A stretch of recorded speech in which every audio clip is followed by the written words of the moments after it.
कानपुर के रावतपुर क्षेत्र में एक एलएलबी छात्र पर मेडिकल स्टोर मालिक और उसके साथियों ने सरेआम हमला कर दिया है। यह घटना इतनी गंभीर थी कि छात्र के सिर, पेट और हाथों पर घाव आए हैं।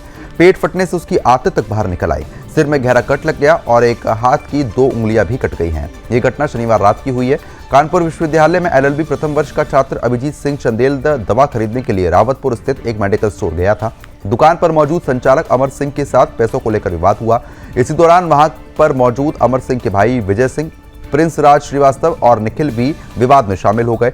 स्थिति इतनी बढ़ गई कि आरोपियों ने पहले छात्र के सिर पर वार किया। सिर पर वार होने से अभिजीत जमीन पर गिर गया। इसके बाद आरोपियों ने उसके पेट पर कई बार हमला किया, जिससे पेट फट गया और आंतें बाहर आ गई। भागने की कोशिश करने पर हमलावरों ने उसे पकड़कर एक हाथ की 2 उंगलियां भी उसकी काट दी।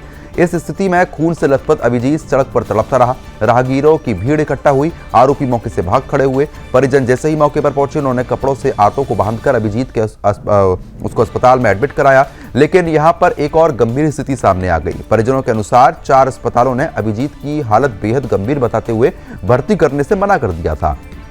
अंत में रेजेंसी अस्पताल ने उसे भर्ती किया, जहां 2 घंटे तक उसका ऑपरेशन चला।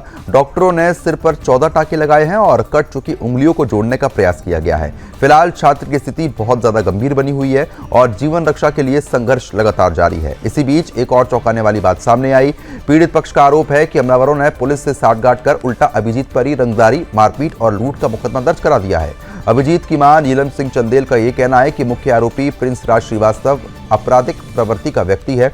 उसके खिलाफ पहले से भी रंगदारी और जमीन कब्जाने जैसे मामले दर्ज है। अन्य आरोपियों पर भी पुराने आपराधिक मामले दर्ज होने की बात कही गई है। इस पूरे मामले में परिजन पुलिस पर पक्षपात का आरोप भी लगा रहे हैं। उच्च अधिकारियों से निष्पक्ष जांच की मांग कर रहे हैं। पुलिस का कहना है कि शिकायत मिलते ही कार्रवाई की गई है और तीनों आरोपियों को गिरफ्तार कर लिया गया है। हालांकि स्थानीय लोगों में आक्रोश है इस बात को लेकर कि इतनी क्रूरता के बावजूद आरोपी लंबे समय तक खुले घूमते रहे।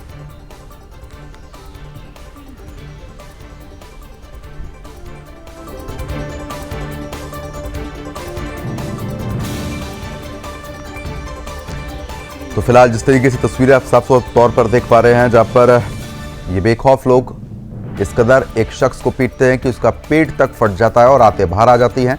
जब अस्पताल में भर्ती कराने का नंबर आया तो 4 अस्पतालों ने भर्ती करने से ही मना कर दिया, क्योंकि स्थिति बेहद ज़्यादा गंभीर थी। आखिरकार एक अस्पताल में एडमिट कराया गया। जब ऑपरेशन हुआ तो फिलहाल अब भी स्थिति काफ़ी ज़्यादा छात्र की गंभीर बनी हुई है। लेकिन पुलिस पर भी यहाँ पर लगातार सवाल उठ रहे हैं, क्योंकि पीड़ित पक्ष कह रहा है कि पुलिस पक्षपात जो रूप है वो अपनाती हुई नजर आ रही है और आरोपियों का साथ दे रही है। फिलहाल पुलिस की तरफ से कहा गया है कि मुकदमा दर्ज हो गया और आरोपियों की गिरफ्तारी यहाँ पर हो चुकी है।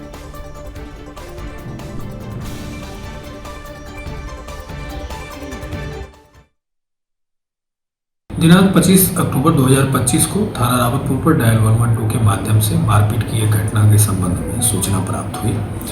इस सूचना पर तत्काल स्थानीय पुलिस द्वारा मौके पर पहुंचकर जांच पड़ताल की गई तथा तहरीर प्राप्त कर उस पर अभियोग पंजीकृत किया गया। आज दिनांक 26/10/2025 को दूसरे पक्ष के एक व्यक्ति द्वारा थाने पर आकर यह बताया गया कि उनके पक्ष से एक व्यक्ति गंभीर रूप से घायल है तथा इस आशय का एक तहरीर दिया गया, जिस तहरीर पर अभियोग पंजीकृत किया गया।